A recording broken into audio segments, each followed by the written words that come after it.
Hi, this is Paul Saccone with Adobe coming to you from the IBC show in Amsterdam.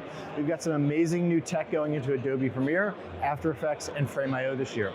It's all about AI, and we have this new enhanced speech feature in Adobe Premiere, which isolates your dialogue and removes background noise so that your dialogue can be heard more clearly in your recordings. We've also added some updates to our text-based editing tool, which was released at NAB. And this automatically transcribes footage, making it as easy as copying and pasting text to start a rough cut. Now, the most common user-requested feature we've added in is filler word detection, so it will automatically detect ums and uhs and other pauses and let you bulk delete them all at once.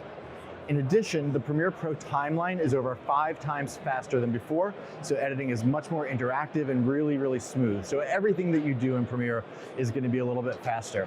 We've added dozens of other smaller features that the community has been asking us for, really out there listening to editors to make it a better product. With After Effects this year, we've added a true 3D workspace. So you can now combine 3D models, light, shade, and render them all within After Effects, combine them with 2D layers, 3D objects in a real 3D space. We've also done a lot of AI work in After Effects. The updated Roto Brush tool has a brand new AI model behind it and some improved matte finesse and control tools so that you can isolate objects with a swipe or two, and that includes objects with like overlapping limbs or hair or transparency.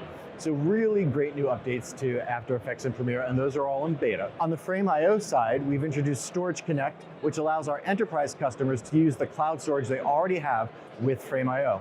We've also added some new camera to cloud integrations, including the new large format Fuji GFX 100 II. So head over to adobe.com and frame.io to check out and learn about all of the latest updates. Also, you can download the beta of both Premiere Pro and After Effects to check out all the new features I talked about. They'll be shipping later this fall.